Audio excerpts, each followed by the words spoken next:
So let's finish here by running around the table and talking and saying what you think is going to happen in the next 2 weeks. So Kingsley? Well, John, well, I know that my buddy Pox is going to continue on his world tour, so safe travels, Pox. The thing is, I think there's so many shenanigans going on. There's so many micro narratives. It's hard to talk about one or the other.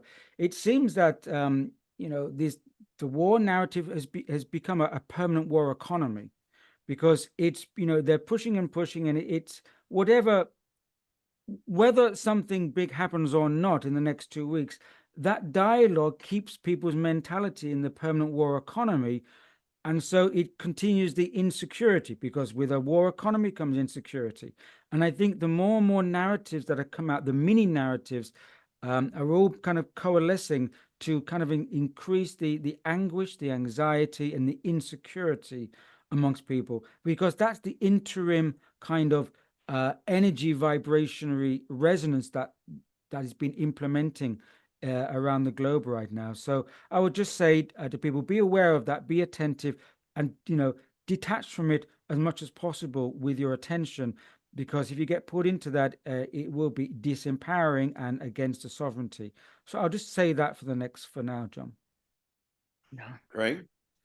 I'm following right with Kingsley, and I just want to acknowledge everything that's happening in the world is important because it's part of our world. Everything that's happening in the world is becoming used as a distraction to keep us from our own power and to keep us locked in that fear that makes us vulnerable to the ideas and the agendas of other people. So I think it's important to be aware, yet emotionally detached. Just so that you can make healthy choices and good decisions in your life without getting sucked into the black hole of the fear. Yeah, very important. Penny?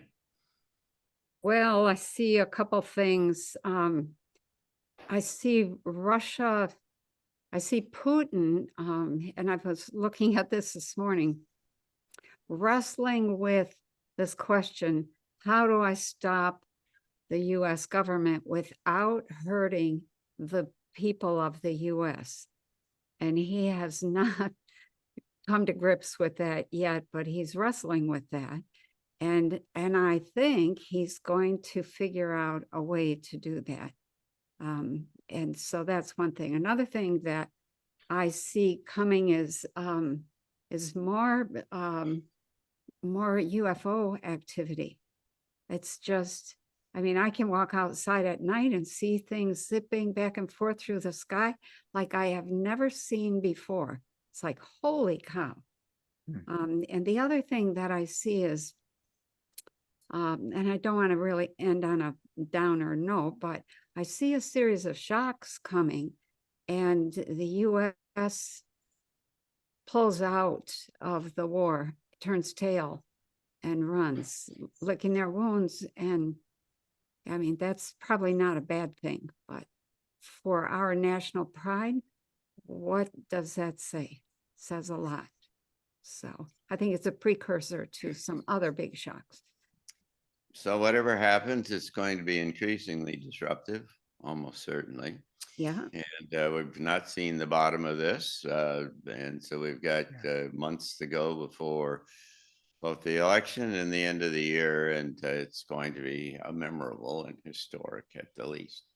So come back and we'll talk more about it in 2 weeks. And we thank you all for being a part of this. And thank you, Penny and Gregg and Kingsley. It's great to have you. Always great to have you here. And this is enjoyable for all of us. And so we look forward to seeing you all. So thanks so much. Thank you all so much. Penny, Kingsley, John, thank everyone for sharing part of your day. Pox, travel safe. Yeah. Thank you. Love you all.